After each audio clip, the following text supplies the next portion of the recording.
¿Dónde estabas anoche, Emanuel? La voz de Camila no era un grito, pero cortaba como cristal quebrado.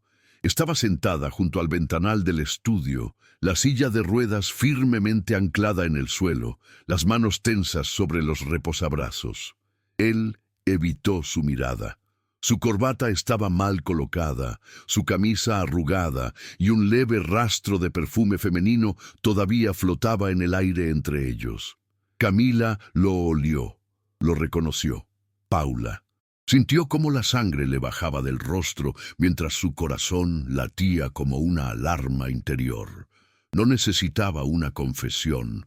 La verdad estaba ahí, en cada silencio cobarde de Emanuel, en cada mirada desviada, en el temblor culpable de sus dedos al ajustar el reloj. Había amado a ese hombre con devoción ciega, lo había defendido incluso ante su propia familia. Ahora, frente a ella, no quedaba más que un extraño vestido de hipocresía. Emmanuel dio un paso hacia ella, pero se detuvo a mitad del camino. «No es lo que piensas», murmuró, con una voz tan patética que casi daba lástima. Camila apretó los labios. Estaba rota, sí, pero no destruida. Lo había presentido desde hacía semanas. Las llamadas nocturnas, las reuniones inesperadas, los mensajes que se borraban solos. Y aún así, había elegido creer. No porque fuera ingenua, sino porque tenía la esperanza desesperada de que él no sería capaz de hacerle eso. «¿Te acostaste con ella?», preguntó finalmente, sin temblor, sin lágrimas. Emanuel no respondió. Cerró los ojos, bajó la cabeza. Ese gesto selló su ruina. Paula, la becaria, la niña que ella había ayudado a ingresar al programa, a la que había visto llorar por su madre enferma, la que le había llamado hermana mayor más de una vez. Camila sintió náuseas, no por el engaño, por la humillación de haber sido buena con alguien que la devoraba desde dentro. Camila giró su silla lentamente, dándole la espalda. No porque necesitara huir de él, sino porque no iba a permitirle ver su rostro en ese instante.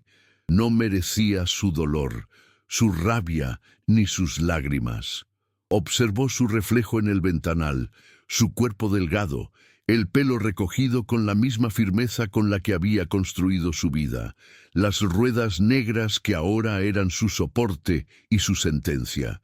Pero incluso desde allí, desde esa aparente vulnerabilidad, había aprendido a moverse con dignidad.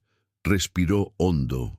«¿Y el embarazo?», preguntó con la voz quebrada solo por la furia. El silencio fue la única respuesta. Emanuel, cobarde hasta el final. «Lo sabías», dijo ella, afirmando más que preguntando. «La dejaste entrar en nuestra vida, la pusiste en mi cama y ahora vas a ser padre con ella. ¿Sabes lo que eso significa para mí? ¿Para lo que estaba construyendo contigo?» El temblor llegó. Sí, pero no la derrumbó. Lo detuvo como quien controla una tormenta con el puño cerrado. Ya no iba a rogar, ya no iba a suplicar. Cuando Emmanuel intentó acercarse, Camila giró bruscamente la silla, interponiéndola como una barrera. «No te acerques», espetó. «Has cruzado una línea de la que no hay retorno. Yo estaba dispuesta a apostar por ti, incluso desde esta silla, a soñar contigo una boda, una casa, una familia. ¿Y tú? Tú estabas planeando esto con ella, te burlaste de todo lo que representaba, de mi amor, de mi confianza, de mis ganas de seguir adelante a pesar del accidente». Su voz era pura electricidad contenida. Emanuel intentó abrir la boca, pero Camila lo detuvo con una mirada incandescente. «No necesito que me digas nada más. Lo he entendido todo». Y con un movimiento firme giró hacia la puerta, dejando a Emanuel en medio del estudio, solo con su vergüenza. Esa sería la última vez que permitiría que alguien la quebrara sin consecuencias. La noticia corrió como fuego en pasto seco. La boda fue cancelada sin previo aviso, los arreglos florales devueltos, los invitados desconcertados. Camila no ofreció explicaciones. Se encerró en su apartamento durante 3 días, no para llorar, sino para tomar decisiones. En la mesa del comedor estaban todavía las muestras del vestido, los planos del evento y las fotos de la sesión previa. Una de ellas, en blanco y negro, mostraba a Emmanuel besándole la frente. La rompió en silencio, dejando que los trozos cayeran al suelo como si fueran residuos de una vida que ya no le pertenecía. Entonces marcó un número que no había llamado en meses. Morgan, el hermano de Emmanuel, el que siempre fue una presencia serena, constante, leal. Cuando él contestó, su voz fue una mezcla de sorpresa y ternura. «Necesito hablar contigo», dijo ella sin rodeos. Morgan no hizo preguntas, solo dijo: «Estoy aquí. Siempre he estado». Se encontraron en la terraza de su edificio justo al anochecer. El cielo tenía ese color entre azul y luto que parecía diseñado para momentos de confesión. Camila llevaba el cabello suelto, una chaqueta de cuero negra y una decisión entre los labios que no iba a disfrazar con palabras suaves. Morgan se acercó despacio, con el respeto de quien comprende que está ante una mujer que ha pasado por un incendio emocional. «Sé lo que pasó», dijo él, con una tristeza sincera en los ojos. «Y si me llamaste, no es solo por hablar. ¿Qué necesitas, Camila?» Ella lo miró fijamente. Por un segundo, su fortaleza flaqueó, pero solo para tomar impulso. «Necesito rehacer mi vida, y no voy a hacerlo sola. No confío en nadie más. Quiero que te cases conmigo, no por venganza, sino porque en este desastre tú eres la única certeza que tengo». Morgan la contempló en silencio. Luego asintió, no como quien acepta un favor, sino como quien reconoce la oportunidad de cuidar algo que siempre valoró. La noticia del nuevo compromiso cayó como una bomba en los círculos sociales de la familia Rojas y los Martínez. No hubo anuncio oficial, solo una publicación discreta en redes. Una fotografía de Camila y Morgan en un jardín, tomados de la mano, sin palabras, sin etiquetas. Bastó para que comenzaran los susurros, las llamadas no contestadas, los mensajes cargados de veneno disfrazado de preocupación. Paula fue la primera en reaccionar. Subió una historia efímera con una frase que decía: «Algunas personas se casan por amor, otras por revancha». Camila la vio y sonrió. No porque doliera, sino porque confirmaba lo que ya sabía. Paula era veneno envuelto en terciopelo. Emmanuel no dijo nada, pero esa noche Morgan recibió una amenaza velada por mensaje. «No sabes en lo que te estás metiendo». Camila lo leyó sobre su hombro. No respondió. Solo alzó la vista y dijo: «Que hablen. Nosotros vivimos. Ellos se pudren en su propio teatro». El nuevo plan de Camila comenzó a tomar forma en su mente como un edificio que se alza sobre ruinas. Ella no quería venganza inmediata ni rabietas públicas. Quería algo más profundo. Quería desmontar el imperio de mentiras que Emmanuel y Paula habían construido. Con el apoyo discreto de Morgan, comenzó a revisar los movimientos financieros de la clínica que había fundado junto a Emmanuel años atrás.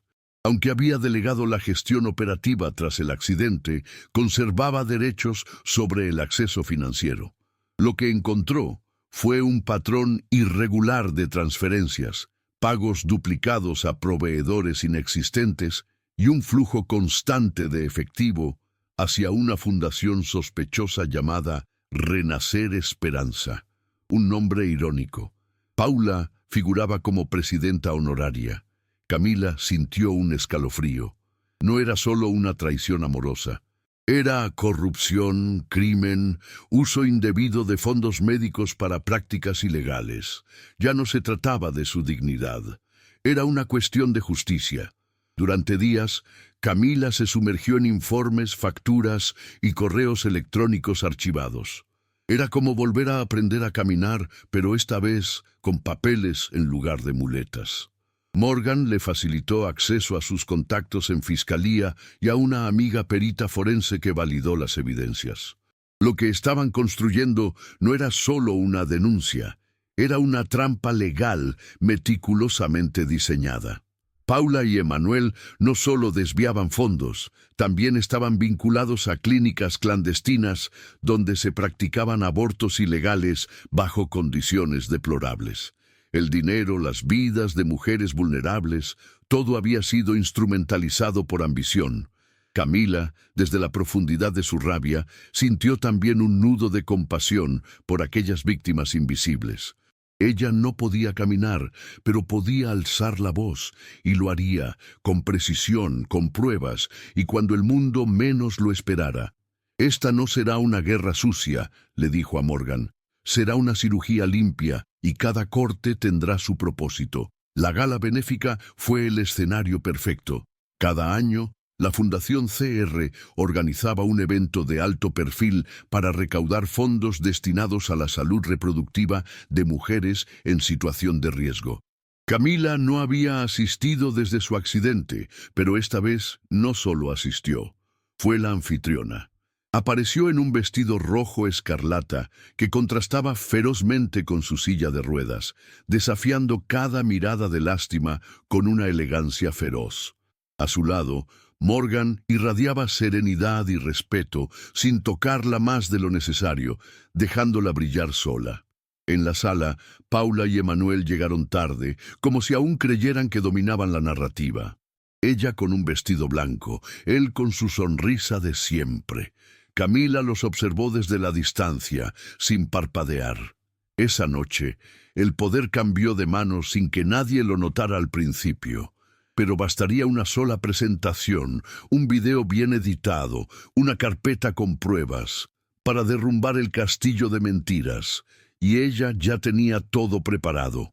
El momento llegó en mitad del brindis. Camila subió al escenario con el micrófono en mano, el murmullo elegante de copas y risas congelado en el aire. «Antes de agradecer su presencia», dijo con voz firme y mirada afilada, «quiero mostrarles algo que considero urgente y profundamente humano». La pantalla detrás de ella se encendió. Imágenes de instalaciones médicas clandestinas comenzaron a desfilar. Camillas oxidadas, medicamentos vencidos, salas improvisadas en sótanos húmedos. Luego, los nombres: Emanuel Martínez, Paula Sandoval, acompañados de transferencias bancarias, fechas, vínculos legales. Un silencio gélido recorrió el salón como una ola. Paula se puso de pie de golpe, intentando desconectar el proyector, pero Morgan la detuvo con un gesto sutil del equipo de seguridad.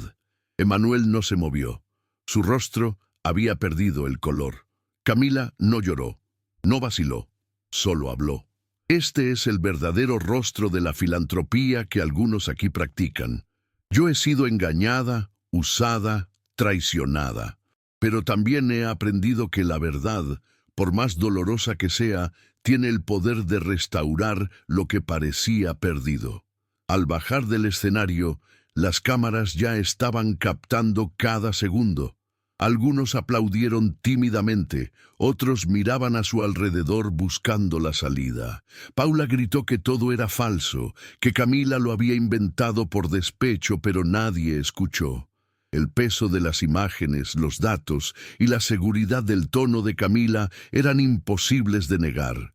Morgan tomó su mano con discreción, y juntos atravesaron el salón mientras los murmullos crecían como una tormenta contenida. En el fondo del lugar, Emanuel se desplomó en una silla, con la cabeza entre las manos, no porque se arrepintiera, sino porque sabía que todo lo que había construido con mentiras estaba comenzando a desmoronarse. Camila no miró atrás. No necesitaba ver la destrucción. Lo importante era que, por primera vez desde su accidente, sentía que avanzaba, no arrastrándose, no huyendo, sino impulsándose con su propia fuerza hacia una nueva versión de sí misma. La repercusión fue inmediata. Al día siguiente, los medios hablaban de Camila Rojas como la mujer que desenmascaró una red de clínicas ilegales en una gala de lujo. Su imagen apareció en noticieros, portales digitales, redes sociales.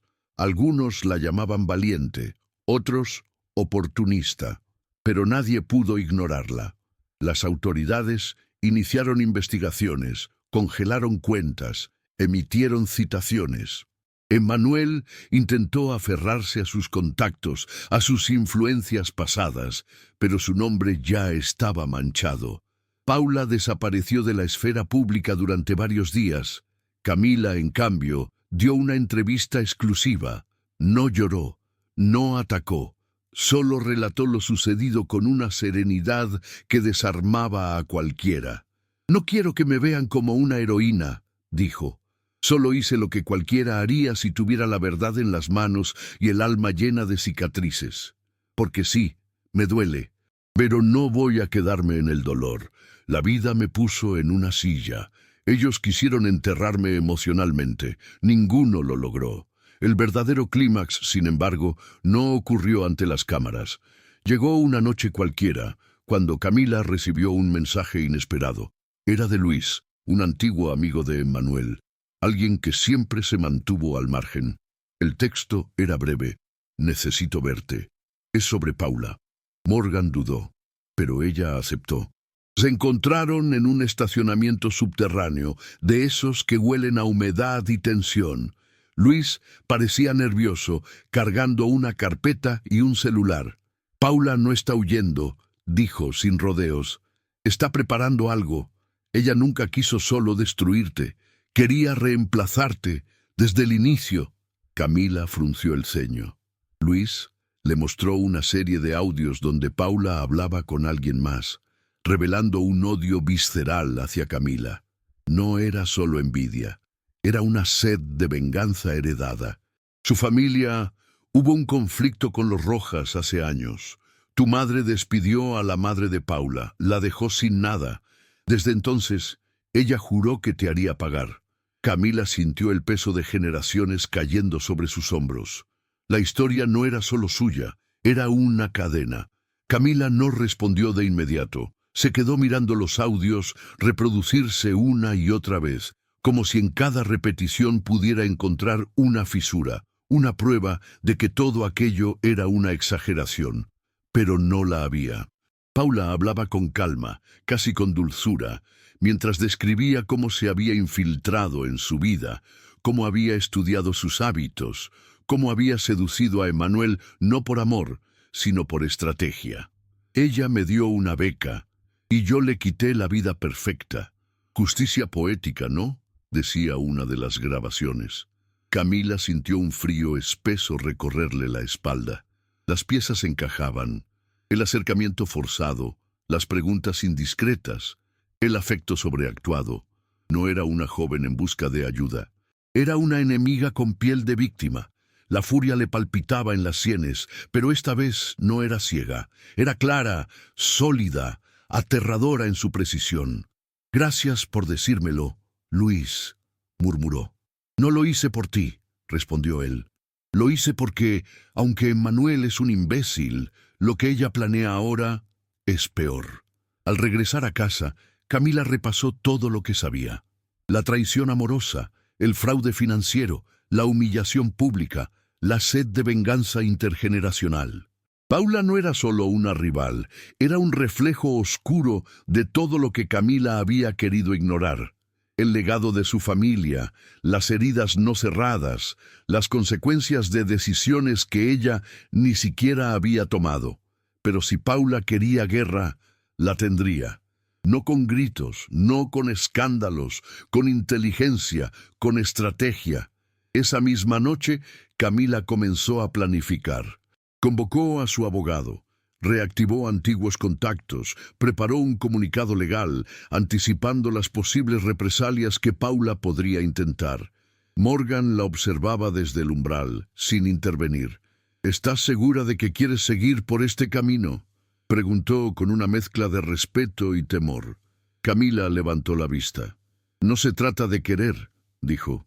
«Se trata de que ya no hay vuelta atrás». Paula cruzó una línea que no debió tocar. Ahora va a saber lo que es enfrentarse a alguien que ya no tiene nada que perder. Los días siguientes fueron un juego silencioso de movimientos calculados. Camila no volvió a contactar a Paula, ni la mencionó en público. En cambio, se enfocó en recuperar el control total de la clínica. amparándose en cláusulas contractuales que Manuel nunca se había molestado en leer. Con el apoyo de una nueva junta médica, reestructuró la directiva y congeló cualquier acceso externo. Emmanuel fue removido oficialmente. Paula, sin cargos visibles, quedó fuera por asociación directa. Los medios hablaban de una limpieza interna, pero quienes conocían los detalles sabían que era un golpe quirúrgico. Paula reaccionó con una carta abierta publicada en un blog anónimo, donde se victimizaba alegando persecución, abuso emocional e incluso insinuando que Camila utilizaba su discapacidad como escudo mediático. La respuesta de Camila fue el silencio. Pero, mientras tanto, sus abogados ya estaban rastreando la IP del blog y preparando una denuncia por difamación con pruebas cruzadas de las grabaciones entregadas por Luis. Una noche, al volver de una reunión con sus inversores, Camila encontró una nota anónima deslizada bajo su puerta. «No sabes lo que hiciste. Esto no ha terminado». Las manos le temblaron por un segundo, pero luego respiró hondo y la rompió en pedazos.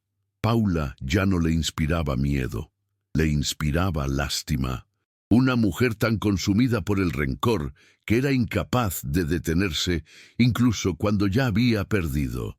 Sin embargo, Camila sabía que no podía subestimarla. Esa obsesión convertía a Paula en alguien peligroso.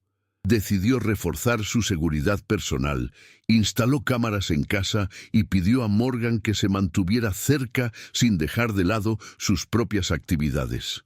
«No voy a vivir con miedo», le dijo una noche mientras cenaban, «pero tampoco voy a caminar a ciegas hacia una emboscada». Morgan asintió. «Y si ella intenta algo más, entonces yo terminaré lo que empecé», dijo Camila, con una calma que congeló el aire entre ambos. La siguiente jugada de Paula no tardó en llegar. Un correo electrónico anónimo fue enviado a varias clínicas asociadas con la fundación de Camila, acusándola de manipular fondos y explotar su imagen para conseguir donaciones fraudulentas. El documento incluía capturas de pantalla editadas, supuestas pruebas de desvío de dinero y hasta una confesión fabricada con una voz clonada digitalmente. Fue un intento desesperado, pero bien armado. Sin embargo, lo que Paula no esperaba era que Camila ya hubiese contratado a una empresa especializada en ciberseguridad que identificó rápidamente la fuente del ataque y desmontó cada falsedad en menos de 24 horas. En lugar de perjudicarla, el escándalo reforzó su imagen pública.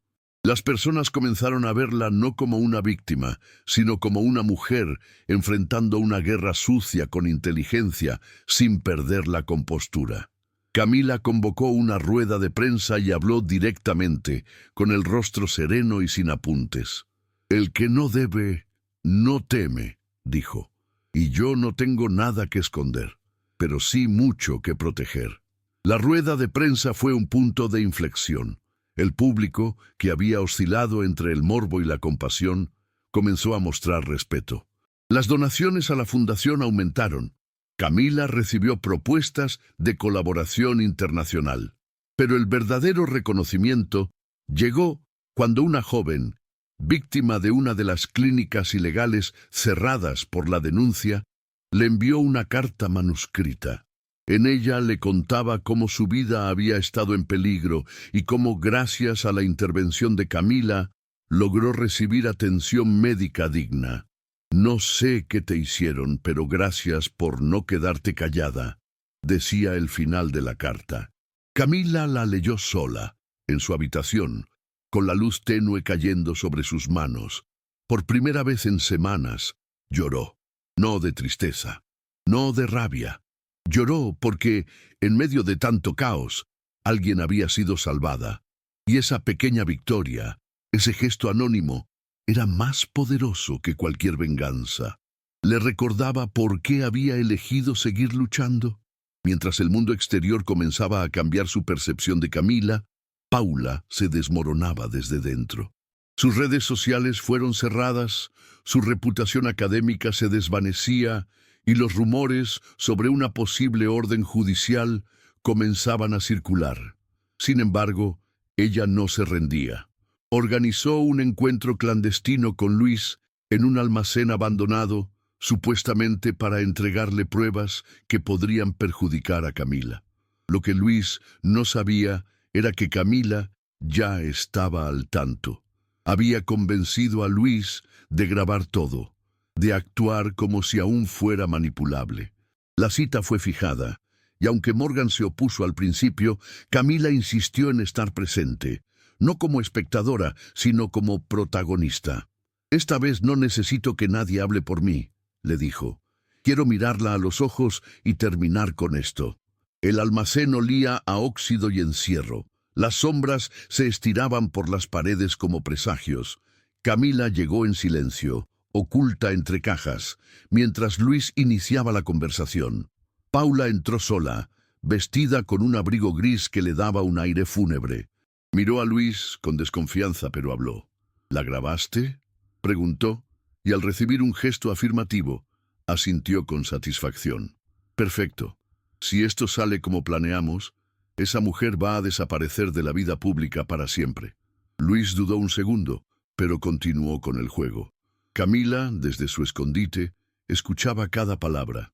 Paula detallaba un plan que incluía una falsa acusación de acoso, documentos forjados, incluso una supuesta testigo dispuesta a declarar en contra.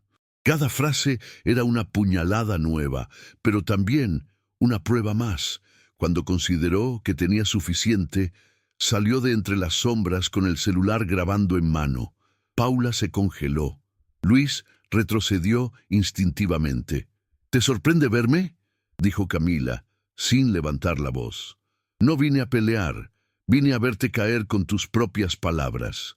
Paula abrió la boca, pero nada salió.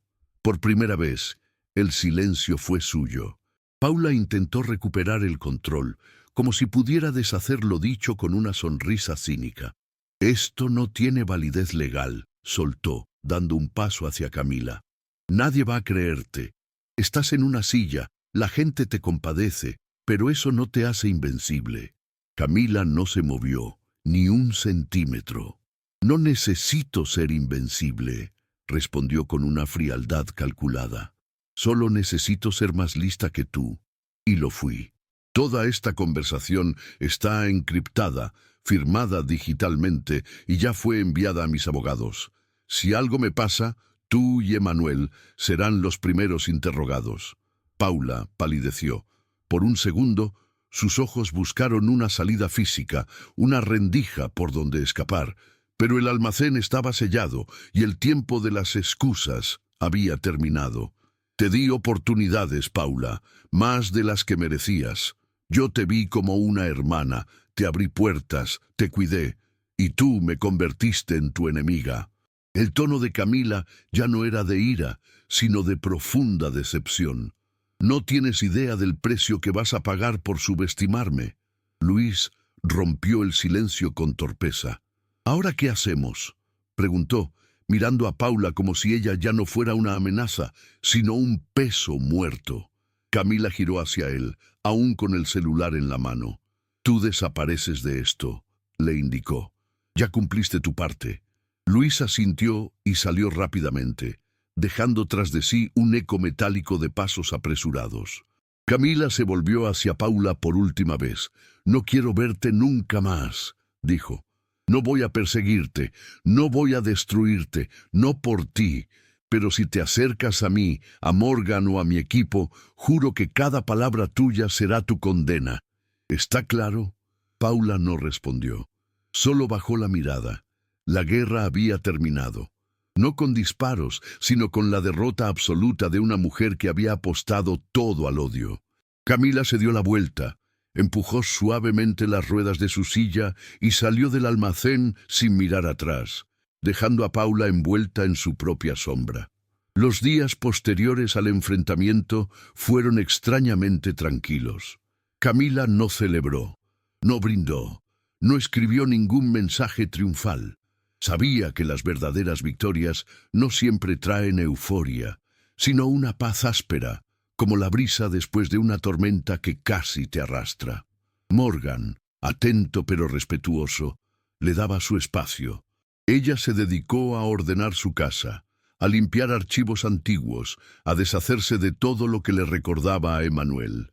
Una chaqueta olvidada, una copa grabada con sus iniciales, incluso un perfume que solía usar para él. Cada objeto eliminado era un gesto simbólico de recuperación, pero el cierre definitivo llegó con una caja pequeña que encontró al fondo del armario. Dentro, el anillo de compromiso. Lo sostuvo por unos segundos, sintiendo el peso de todo lo que había representado. Amor, traición, promesas vacías. Luego, sin ceremonia, lo dejó caer en un vaso de vidrio. El sonido fue seco, casi liberador. No necesitaba quemarlo ni regalarlo, solo apartarlo, como se hace con un recuerdo inútil. Una semana después, Camila decidió encontrarse con Paula por última vez. No porque lo necesitara, sino porque comprendía que a veces los fantasmas solo desaparecen cuando se les mira de frente a la luz del día. Eligió una cafetería discreta, lejos del centro, sin cámaras, sin testigos. Paula llegó puntual, sin maquillaje, con el cabello recogido y una expresión que ya no era arrogante sino cansada. Se sentaron frente a frente, en silencio. No había formalidades que intercambiar. Camila tomó la iniciativa. No estoy aquí para ajustar cuentas, ni para perdonarte. Estoy aquí para terminar esto de verdad. Paula asintió lentamente. Sus ojos se veían más opacos que antes, como si hubiera comprendido, finalmente, el alcance de sus actos. Lo arruiné todo, susurró.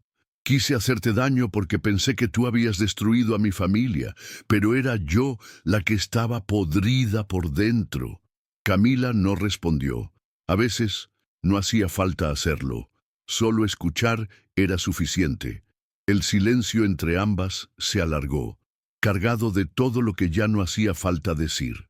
Camila removía el café con una lentitud pensativa, como si cada vuelta del cucharón representara una capa de su pasado despegándose.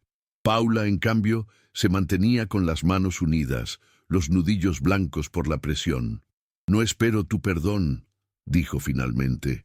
«Solo quería decirte que ya no tengo nada más que hacer.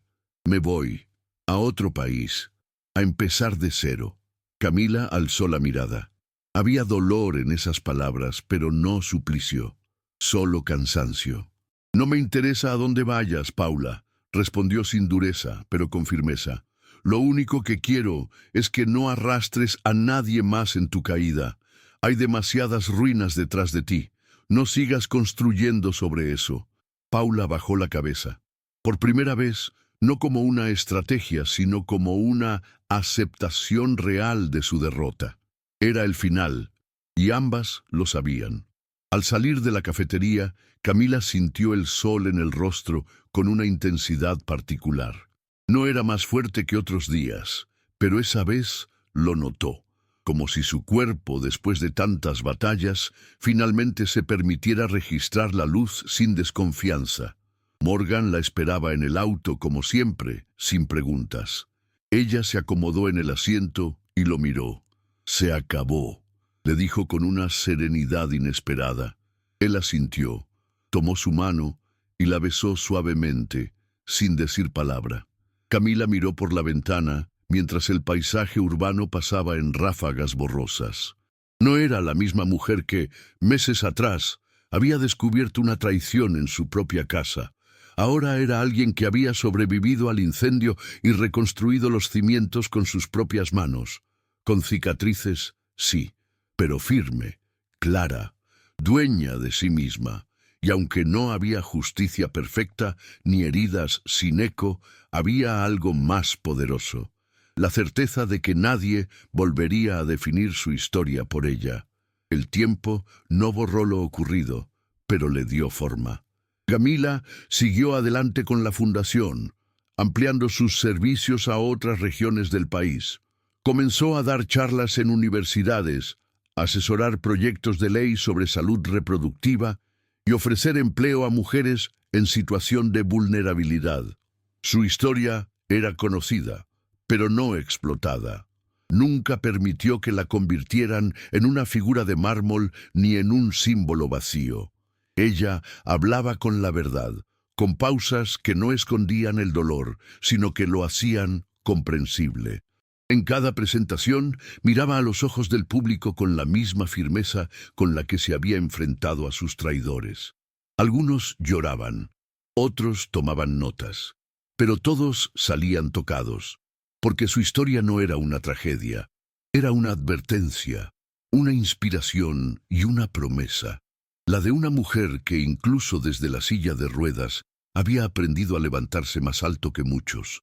Una tarde cualquiera, Camila fue invitada a inaugurar una clínica en un pequeño pueblo. Al llegar, una niña se acercó corriendo con una flor en la mano. «¿Tú eres la señora que peleó con los malos?», preguntó, inocente, sin saber de escándalos ni estrategias. Camila sonrió, tomó la flor y la sujetó con delicadeza. «No peleé», dijo.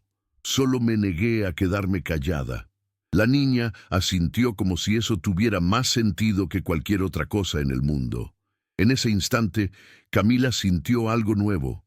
No triunfo, no alivio, sino paz. Una que no nacía del olvido, sino de la reconstrucción. Volvió al auto, contempló el atardecer y se permitió cerrar los ojos por un instante.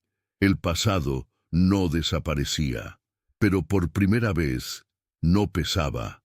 Era apenas una sombra detrás de ella, incapaz de alcanzarla, porque su historia no se había escrito con tinta de víctima, sino con la fuerza imparable de quien se niega a ser destruida. Poco a poco, su entorno también se fue transformando. La gente que permaneció a su lado durante los días más oscuros se convirtió en su círculo más íntimo, una red firme de afecto sin pretensiones. Morgan, sin imponer presencia, se mantuvo como un compañero real, presente en cada detalle, pero sin intentar rescatarla. Camila no necesitaba salvadores, necesitaba a alguien que caminara o rodara junto a ella. Compartían silencios cómodos, risas discretas, momentos sin necesidad de grandes declaraciones. En una de esas noches tranquilas, mientras él le acariciaba suavemente el cabello mientras leía, ella levantó la mirada. «¿Alguna vez pensaste que llegaríamos hasta aquí?». Morgan sonrió. «Siempre pensé que tú llegarías. Yo solo tuve el privilegio de acompañarte». Ella lo besó en la mejilla, no como una recompensa, sino como un pacto silencioso. No eran una historia de redención romántica. Eran un ejemplo de lo que se construye con respeto, paciencia y dignidad compartida. Sin embargo, no todo era armonía. Emmanuel enfrentaba cargos judiciales que avanzaban lentamente, como suelen hacerlo los procesos cuando los acusados tienen conexiones. Paula, según los reportes, había salido del país rumbo a Europa del Este, sin intención de volver. La justicia no siempre llega en forma de condena legal, y Camila lo sabía. Pero había aprendido algo más importante. No se trataba de verlos pagar, sino de impedir que volvieran a dañar. Cerró de forma definitiva cualquier lazo que los uniera. Vendió su parte restante de la antigua clínica y donó los fondos a una red de atención primaria gratuita. Algunos dijeron que era un acto de generosidad, otros de provocación. Ella no aclaró. No hacía falta, las acciones hablaban por sí solas, y en el fondo ese gesto tenía un sentido más íntimo. Limpiar su vida de todo residuo emocional. Era su forma de cerrar una herida sin dejar costras que pudieran abrirse con el tiempo. Una noche, mientras organizaba los archivos digitales de la fundación, Camila se topó con un antiguo video olvidado en una carpeta sin nombre. Era una grabación casera, hecha con el celular de Emmanuel durante los primeros días de su recuperación tras el accidente. En él se la veía intentando mover los dedos de los pies, fallando, y riéndose igual. Emmanuel, detrás de cámara, le decía con ternura: «No importa cuánto tardes, estaré contigo hasta el final». Camila observó en silencio, sintiendo una punzada ambigua. Esa promesa rota, esa ternura que existió antes de que todo se pudriera, ya no la desgarraba. Solo le recordaba que incluso las traiciones nacen, a veces, de amores que no supieron sostenerse. Cerró el archivo, lo eliminó, y luego vació la papelera de reciclaje. Fue un gesto pequeño, silencioso, pero en su corazón fue como borrar el último eco de una voz que ya no tenía espacio en su vida. No con odio, con claridad. Días después, Camila fue invitada a un evento internacional sobre justicia restaurativa y empoderamiento femenino. Era su primera salida del país desde el accidente, y también la primera vez que subiría a un escenario en otro idioma. Practicó su discurso con dedicación, pero no lo memorizó. Quería hablar con el alma, no con el libreto. En el auditorio, frente a cientos de personas, comenzó con una frase que resonó en todas las paredes del lugar. «No estoy aquí por lo que me pasó, sino por lo que decidí hacer después». Las palabras fluyeron con fuerza, con honestidad, con ese temple que solo tienen quienes han caído y aprendido a levantarse sin fingir que no dolió. Al terminar, la ovación fue espontánea. Algunas mujeres se acercaron llorando, agradeciéndole por verbalizar lo que ellas aún no sabían cómo decir. Camila las abrazó una por una. Ya no era solo una sobreviviente, era una guía, y sin quererlo, una voz que abría caminos para otras. La visibilidad trajo consigo nuevas oportunidades, pero también nuevas presiones. Camila comenzó a recibir invitaciones a entrevistas, colaboraciones, incluso propuestas de libros y documentales. Algunos querían transformar su historia en una serie de televisión, con guiones exagerados y romances fabricados. Rechazó la mayoría. No estaba interesada en convertir su dolor en entretenimiento. Prefería las verdades incómodas, las historias contadas sin maquillaje. Aceptó, sin embargo, colaborar con una joven directora independiente para producir una pieza documental sobria y honesta, centrada en el proceso de reconstrucción después del trauma. Durante una de las grabaciones, mientras relataba cómo enfrentó la traición y el desprecio desde una silla de ruedas, la directora la detuvo y le preguntó: «¿Nunca sentiste odio?». Camila sonrió con tristeza. «Claro que sí. El odio fue mi motor por un tiempo. Pero luego entendí que si no bajaba de ese vehículo, terminaría en el mismo lugar que ellos. Y yo merecía algo distinto». En ese mismo proyecto, Camila pidió que se incluyeran testimonios de otras mujeres. Mujeres que también fueron traicionadas, silenciadas o invisibilizadas. No quería que el foco estuviera solo en ella. Quería construir un coro, una red de historias entrelazadas que mostraran que el dolor no es exclusivo, pero que la superación tampoco lo es. La directora aceptó con entusiasmo, y pronto comenzaron a llegar relatos desde distintas partes del país. Una enfermera abandonada por su pareja tras un diagnóstico de cáncer. Una madre que crió sola a 3 hijos tras ser expulsada de casa por denunciar abusos. Una joven que sobrevivió a un intento de feminicidio. Camila escuchaba cada historia como si fuera suya. No por empatía fácil, sino porque sabía lo que era reconstruirse sin aplausos, sin reflectores, en silencio. Y entendía que más allá de la venganza, lo que realmente daba sentido a su recorrido era haber convertido su cicatriz en un mapa para otras. Con el paso del tiempo, su fundación se transformó en un referente nacional, no solo por los casos que ayudaban a visibilizar, sino por la metodología de acompañamiento que Camila implementó. Asesoría legal gratuita, grupos de contención emocional y apoyo profesional en reinserción laboral. Cada detalle había sido diseñado con base en lo que ella misma había necesitado y no encontró en su peor momento. Una tarde, durante una sesión grupal, una mujer le preguntó, ¿tú ya sanaste? Camila guardó silencio antes de responder. Sanar no es volver a ser la de antes. Es aprender a vivir con lo que pasó sin que te arrastre. Y mientras lo decía, sintió que sus propias palabras la atravesaban. Porque no estaba del todo curada. Aún había días en los que se despertaba con el recuerdo del desprecio de Emmanuel o la mirada cínica de Paula. Pero ya no la detenían, ya no la definían, eran solo huellas, y cada paso que daba era sobre tierra nueva. En una exposición artística organizada por la Fundación, Camila presentó una instalación simbólica, una silla de ruedas rodeada por espejos rotos. En cada espejo, una frase escrita por mujeres que habían atravesado situaciones extremas.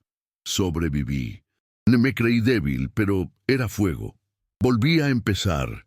Camila no firmó la obra, ni hizo discurso de inauguración. Dejó que el espacio hablara por sí solo.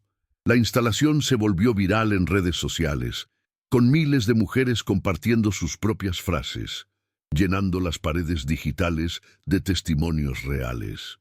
Aquel acto, simple pero potente, terminó siendo más transformador que cualquier exposición mediática, porque conectaba desde lo íntimo, lo auténtico, lo no editado. Camila caminó entre los visitantes en silencio, observando cómo otras mujeres se miraban en los fragmentos, como buscando partes de sí mismas que habían olvidado, y por primera vez comprendió que su historia no era solo un relato de venganza, era una ofrenda, una herencia, un eco que ya no le pertenecía solo a ella. Una noche, mientras revisaba los correos de la Fundación, Camila encontró uno con un remitente inesperado, Emmanuel Martínez. Dudó antes de abrirlo. Parte de ella quería borrarlo sin leer. Otra, más serena, sabía que enfrentarlo sería el verdadero cierre. El mensaje era corto, casi seco.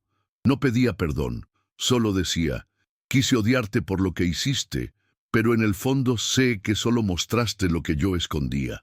Paula desapareció. Yo enfrento la justicia. Solo quería decirte que, a pesar de todo, aún me pregunto en qué momento me perdí. Camila lo leyó una vez, luego otra. No hubo lágrimas, ni rabia. Solo una extraña compasión por un hombre que eligió el camino fácil, la traición cómoda, y que ahora se ahogaba en su propio vacío. Cerró el correo, sin responder. No por orgullo, sino porque algunas palabras no merecen eco, y porque ya no necesitaba decir nada para tener la última palabra. Al día siguiente, Camila decidió hacer algo que había postergado durante mucho tiempo: regresar al lugar del accidente. No por nostalgia, sino por respeto a la mujer que una vez cayó y que desde ese suelo comenzó a levantarse. Fue sola, sin anunciarlo a nadie. El cruce seguía igual, con los mismos semáforos, la misma esquina donde un conductor ebrio había cambiado el rumbo de su vida para siempre. Se detuvo en la acera, cerró los ojos por unos segundos y respiró profundamente. No había ira, no había miedo, solo un tipo de calma que llega cuando ya no se espera reparación, sino entendimiento. Dejó una flor sobre el borde del poste oxidado y volvió al auto. En ese gesto simbólico pero sincero, comprendió que lo que la había marcado no era la caída en sí, sino todo lo que eligió hacer después de tocar fondo. Y esa elección, su elección, era lo que realmente la había convertido en una mujer libre. Con el paso de los meses, Camila fue notando cómo su vida se había rediseñado sin necesidad de grandes anuncios. Ya no tenía pesadillas ni sobresaltos al escuchar nombres del pasado. Su rutina, antes definida por defensas y estrategias, ahora fluía con naturalidad. Mañanas tranquilas, reuniones productivas, tardes dedicadas a escribir, a pensar, a estar. Morgan seguía a su lado no como protagonista, sino como raíz. Compartían silencios, cafés, planes pequeños. Habían encontrado una intimidad que no dependía del drama, sino de la constancia. Un día, mientras cocinaban juntos, él le preguntó en voz baja: «¿Sientes que ya terminaste de reconstruirte?». Camila lo miró por un segundo y luego sonrió. «No, pero ya no me duele estar en proceso».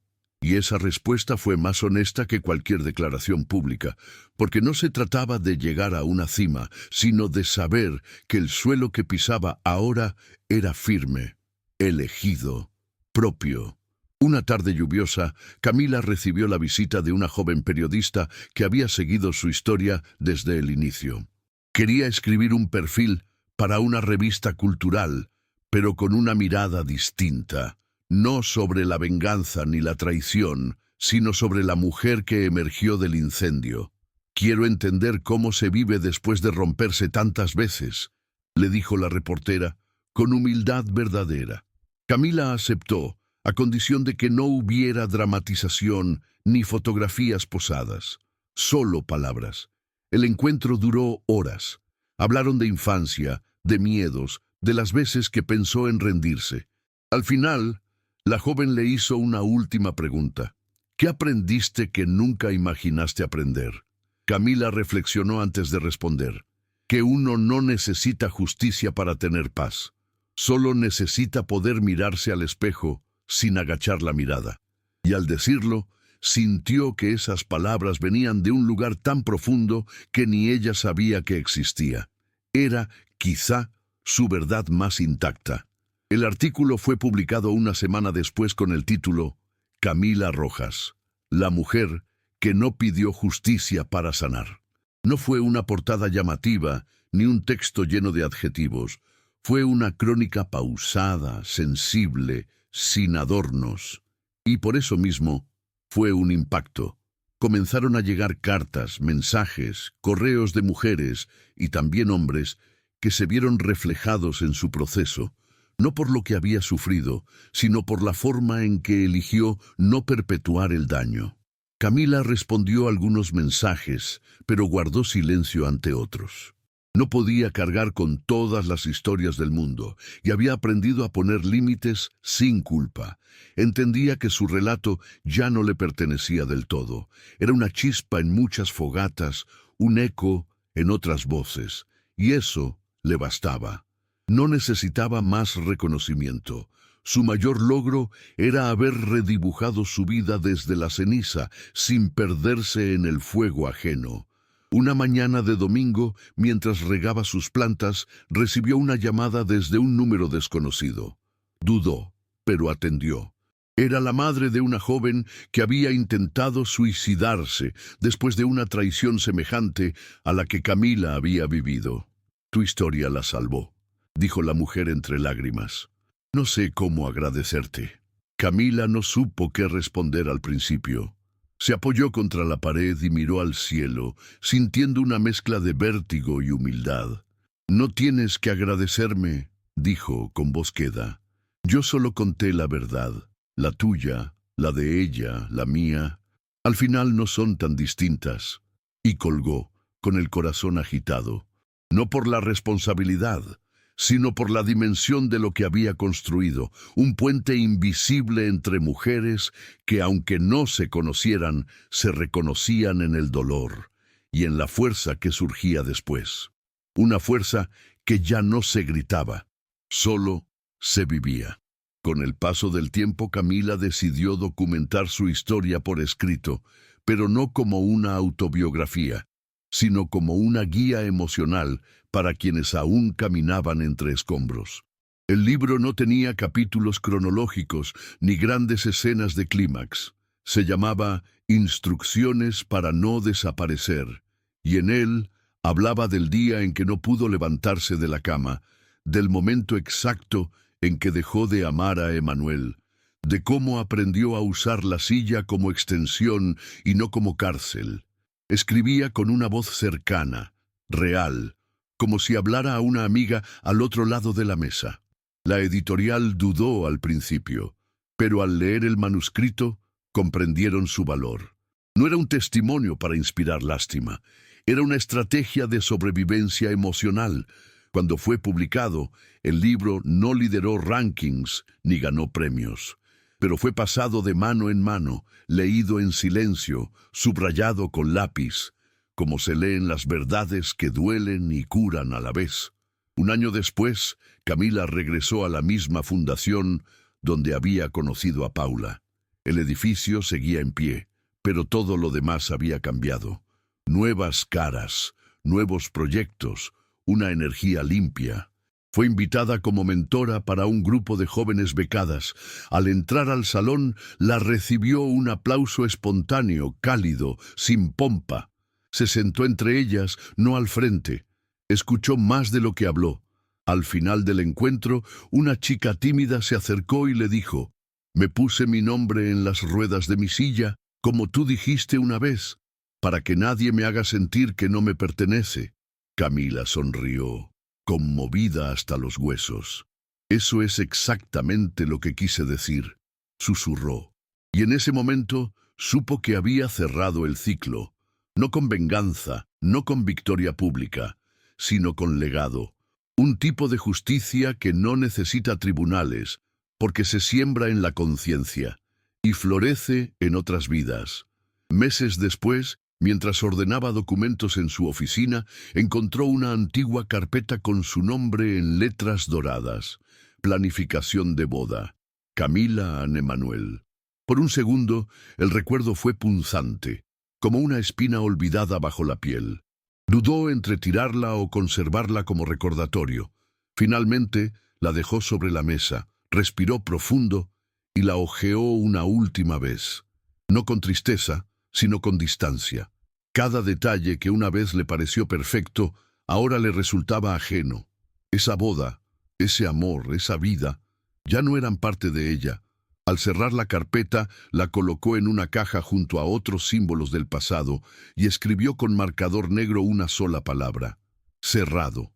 Luego guardó la caja en un armario alto, no para olvidarla, sino para recordar que hay capítulos que no se reescriben, solo se terminan, y el suyo ya estaba completo. Un día, en una entrevista radial, le preguntaron si creía que alguna vez perdonaría a Emmanuel y a Paula. Camila guardó silencio durante varios segundos. Luego respondió con firmeza: «No necesito perdonar para seguir adelante. Solo necesito no cargar con lo que ellos hicieron. El perdón no es una obligación, es una elección. Y a veces la paz llega simplemente con soltar». Esa frase se volvió viral, fue compartida por miles, discutida en foros, transformada en tatuajes, pancartas y publicaciones. Pero para Camila no era una consigna, era una conclusión íntima, forjada en noches solitarias y decisiones difíciles. No era una teoría, era su forma de existir, sin justificar el daño, sin disfrazar el dolor, pero también sin permitir que definiera cada paso. Había elegido su libertad. Y con cada mujer que la escuchaba, con cada historia que la alcanzaba, esa libertad se volvía más grande, más compartida, más poderosa. Una tarde clara de primavera, Camila se detuvo frente al espejo de su habitación, no para arreglarse ni para juzgar su reflejo, solo para observarse. Su rostro había cambiado, más definido, más sereno. Ya no buscaba heridas ni buscaba rastros de quién fue. Veía a una mujer con historia, no con ruinas. Se acercó al espejo y por impulso escribió con el dedo sobre el vidrio empañado por la ducha: «Aquí estoy». 2 palabras sencillas, pero en ellas cabía todo lo que había vivido. Porque el verdadero triunfo no había sido desenmascarar a sus traidores, ni siquiera reconstruir su carrera. Había sido volver a habitarse con dignidad, con la frente en alto y la certeza de que nadie, absolutamente nadie, volvería a decidir por ella. Ni un amante, ni una enemiga, ni el pasado. Camila Rojas era, finalmente, suya, íntegra, invicta, no por no haber caído, sino por haberse levantado cada vez con más fuerza. Esa noche, mientras el cielo se teñía de violeta tras la ventana, escribió una última carta. No la firmó. No llevaba remitente, pero sabía exactamente a quién iba dirigida. Dentro decía: no te deseo lo peor, te deseo la conciencia, porque eso sí duele, pero también libera. Luego la quemó en un recipiente de cerámica, viendo cómo las palabras se convertían en humo. Morgan la abrazó por detrás, en silencio. No preguntó qué decía la carta, no intentó consolarla, solo estuvo ahí, y eso bastaba. Camila cerró los ojos, apoyada en su pecho, sintiendo el calor de un presente que no dolía. No había música de fondo, ni multitudes aplaudiendo. Solo una mujer que, tras haberlo perdido todo, eligió no vengarse con rabia, sino renacer con propósito. Y así, con la piel marcada pero el alma en paz, Camila Rojas caminó, a su modo, con sus ruedas, con su ritmo, hacia una vida que ahora sí le pertenecía por completo.